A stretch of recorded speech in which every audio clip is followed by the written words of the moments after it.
कड़कती धूप में मेहनत करती नंदनी पसीने से तरबतर हो रही थी। तभी खाना खाने की छुट्टी हुई। इतने शरीर तोड़ परिश्रम के बाद उसे जोरों से भूख लगी थी। आज माँ ने क्या साग भेजा होगा, सोचते हुए उसने अपना खाने का डब्बा खोला। वह देखकर हैरान रह गई कि डब्बे में प्याज और सूखी रोटी के सिवाय और कुछ भी नहीं था। नंदनी गुस्से में लाल हो रही थी। उसने डब्बे को वैसे ही वापस बंद कर दिया। तभी उसके बाजू में खाना खा रही सुमन ने पास में खड़े लार टपकाते कुत्ते को देखकर उसके आगे एक सूखी रोटी फेंक दी। कुत्ता भी रोटी देख उसे सूंघकर अलग हो गया। उसे शायद बिस्किट की तमन्ना थी, जो इस वक्त उसके नसीब में नहीं थी। नंदनी की भूख और गुस्सा दोनों ही अपनी चरम सीमा पर थे। वह उठी और वापस काम पर जाने लगी। तभी सुमन ने पूछा, क्या हुआ नंदनी, खाना क्यों नहीं खा रही है? अरे बोल ना, क्या हुआ? सूखे टिक्कर भेजे हैं माँ ने, कैसे खाऊं? सूखे टिक्कर को देखकर तो वह कुत्ता भी भाग गया। फिर भला मैं कैसे खाऊं? अरे आजा, मेरे पास चटनी और थोड़ी साग भी है, खाएगी? नहीं सुमन, तू खा ले, मेरा पेट भरा है, जाती हूँ काम पर। कड़ी धूप में पसीना बहता रहा। नंदनी काम करती रही। सूरज को भी मानो उस पर दया आ गई हो, तो वह भी धीरे धीरे अपने तापमान पर नियंत्रण करके ढलने लगा। शाम होने आई। अपनी दहाड़ी पूरी करके नंदनी जब शाम को घर पहुंची तो उसकी माँ ने पूछा, नंदनी बड़ी थकी थकी लग रही है, क्या बात है? आज काम ज़्यादा पड़ गया क्या? नंदनी ने गुस्से में जवाब नहीं दिया। उसकी माँ ने अधिक ध्यान न देते हुए उसका डब्बा धोने के लिए उठाया और बाहर चली गई। डब्बा खोलते ही उसने देखा खाना तो जस का तस रखा है। वह वापस आई और नंदनी से पूछा, नंदनी खाना क्यों नहीं खाया? इसलिए ऐसी लग रही है, मुंह उतर गया है, क्या हुआ है तुझको? क्या खाती माँ? सूखी रोटियाँ? साग क्यों नहीं बनाई? इतना तो कमा कर लाती हूँ, खाने के लिए तो पैसा कम नहीं पड़ सकता। नंदनी अब से तो ऐसा ही खाना मिलेगा, माँ कहती है। ये क्या कह रही हो माँ, क्यों ऐसा खाना मिलेगा? एक ही दिन में महंगाई इतनी बढ़ गई कि साग लेने के लिए भी पैसा नहीं है। अरे नाराज़ी ना दिखा, तेरे बापू ने तेरा विवाह तय कर दिया है। बहुत अच्छा लड़का है, कमाता भी ठीक ठाक है। दहेज में उसके माँ बाप 1.5 लाख रुपए मांग रहे हैं, देना तो पड़ेगा। कोड़ी कोड़ी बचाएंगे तभी तो इकट्ठा होगा ना। 6-7 महीने का समय है हमारे पास, तब तक हमें उतना पैसा जोड़ना पड़ेगा। साहूकार के पास से थोड़ा कर्जा ले लेंगे। ये क्या कह रही हो माँ, इतना सारा दहेज मांग रहा है और तुम कह रही हो अच्छा लड़का है। उसे लड़की भी चाहिए और साथ में पैसा भी। मना कर दो, मैं ऐसे लड़के के साथ विवाह हरगिज नहीं करूँगी। उसकी नीयत में दहेज की दौलत है। उसकी बाजू में ताकत नहीं है क्या अपनी जोरू को कमाकर खिलाने की? बापू बिस्तर पर है, तुमसे काम होता नहीं। तुम दोनों का क्या होगा? कर्ज का ब्याज भरते भरते जिंदगी बीत जाएगी। ये साहूकार भी कम लालची नहीं होते।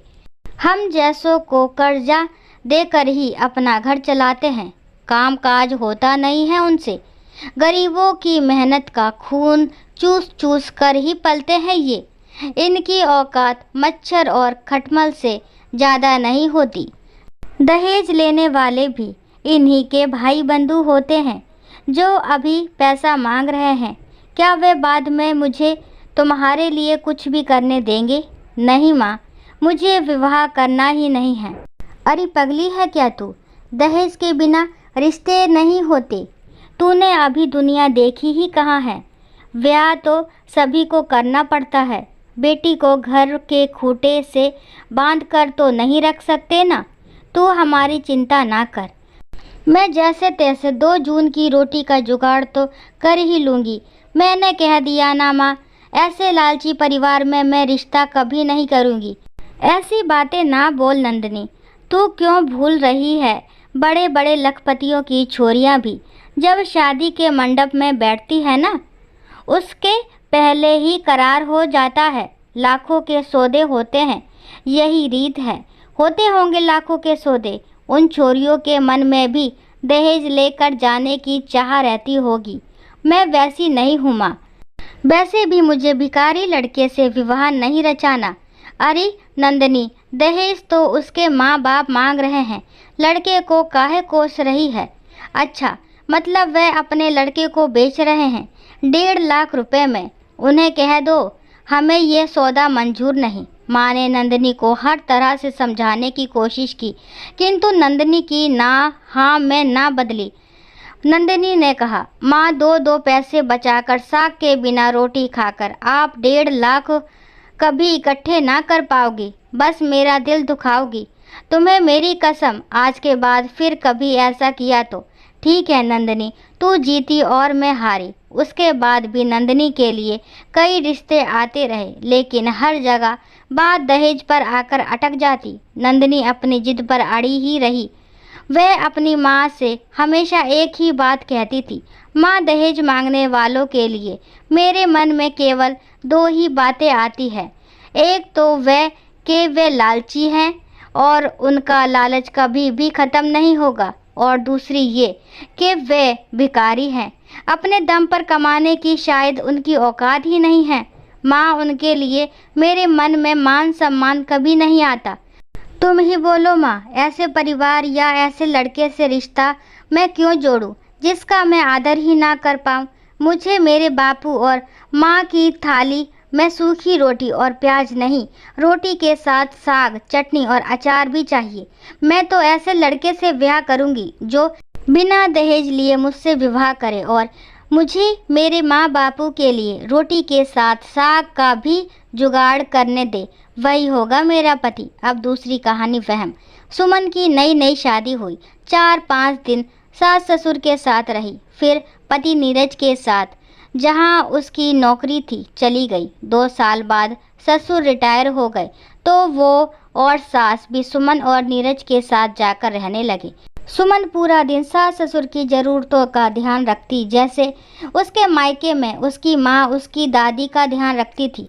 पर एक दिन सुमन ने सुना सासू माँ ससुर जी से कह रही थी, सुमन हमें दूध में पानी मिलाकर देती है। सुमन ने इसका हल निकाला। वो किसी बहाने से सारा दूध का पतीला सासू माँ के पास ले जाती और वहीं उनको डाल कर दे देती। फिर एक दिन सासू माँ फ़ोन पर अपनी बेटी को कह रही थी कि ये सुमन हमें देसी घी बहुत कम डाल कर देती है, बस ऊपर ऊपर दिखावा कर देती है। सुमन ने अगले ही दिन पूरा देसी घी का डब्बा सास ससुर के कमरे में रख दिया, ये कहकर के मैं कई बार घर पर नहीं होती तो आपको ढूंढने में दिक्कत होती है, जब ख़त्म हो जाएगा तो दूसरा रख दूंगी। कुछ दिन बाद सासू माँ ससुर से कह रही थी, नीरज इतना फल लाता है, हमें तो थोड़ा सा देती है, सारा खुद ही खा जाती होगी। सुमन ने सुना और अगले दिन फ्रिज सास ससुर के कमरे में रखवा दिया। कहने लगी, आपको पानी, दूध, फल लेने के लिए इतनी दूर नहीं जाना पड़ेगा। इस उम्र में आपको वहाँ तक जाने में दिक्कत होती है, मैं तो यहीं से आकर ले जाया करूँगी। सुमन के जाने के बाद ससुर बोले, अब तो ठीक है, सब कुछ तेरे कमरे में रख दिया सुमन ने। ये सब तो ठीक है जी, पर मुझे शक है, गड़बड़ तो करती ही होगी। आखिर बहू है, गड़बड़ वह नहीं करती, गड़बड़ तेरे दिमाग में है, क्योंकि तू खुद जैसी बहू रही वैसा अपनी बहू के बारे में सोच रही है। वहम का इलाज तो लुकमान हकीम के पास भी नहीं था। ससुर बोले जा रहे थे और सासू की अंतरात्मा उससे कह रही थी कि शायद यही सत्य है।